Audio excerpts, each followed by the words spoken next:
Hello, everybody. Welcome to the 5 Minutes PM podcast. Today, I'd like to share with you the project failure reasons and why it's very important to understand why one project fails.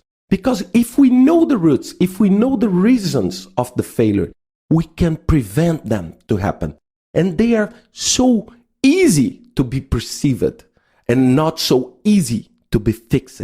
But in this podcast, the next week podcast, I want to share with you the top 10 reasons in my beliefs and also in most of the senior project managers, they believe in the same.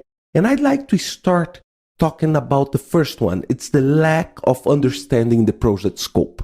So for me, this is one of the most important. The people start doing projects without understanding what is the scope of the project, what work should be done. And it's really, really important to make sure before you work with time, before we work with cost, you need to understand what this project needs to do. We need to understand that because this will drive us to the second reason of failure is the scope creep. And these two reasons are pretty much related because if I don't understand what is the work that I need to do to produce the product and the services, it's very, very common that the scope of this work increase because there is no boundary. There is no clear boundary in what is in and what is out of the project. So your project start to become a monster. You start to put inside all possible work. But the problem is that this is not change management. I'm not talking about change management. I'm talking about scope creep. The time remains the same, the cost remains the same, but the work, your customer, your client requests more.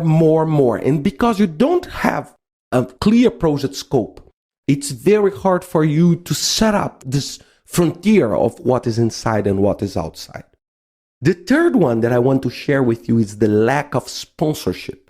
If you see the PMI Pulse 2012 report, it was published about 2 weeks ago by PMI, and you can find it. It's free for download.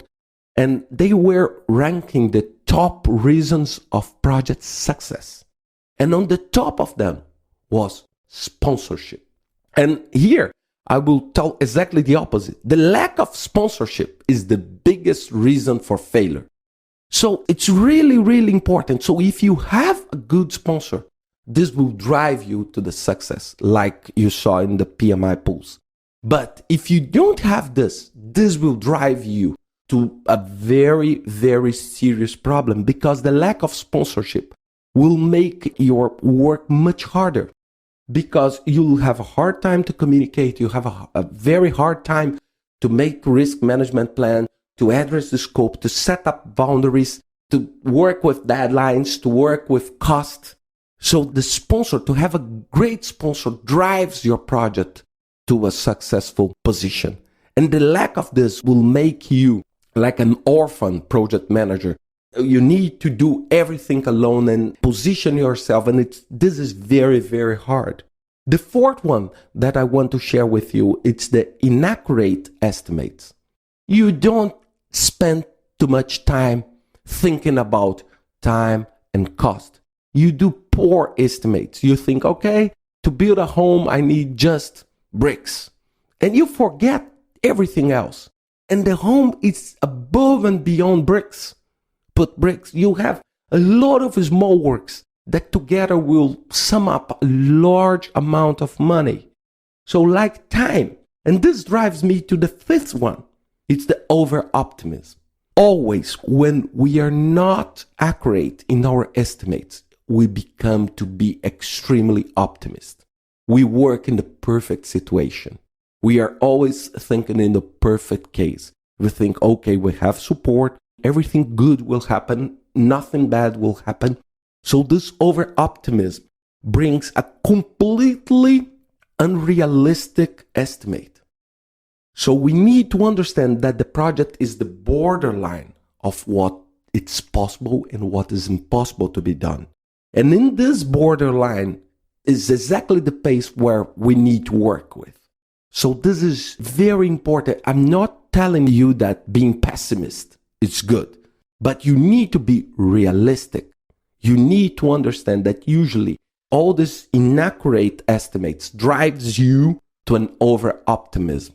So to recap the 5 that I said today. First one, lack of understanding project scope. Second one, scope creep. Third one, lack of sponsorship. Fourth one, inaccurate estimates. And fifth one, over-optimism.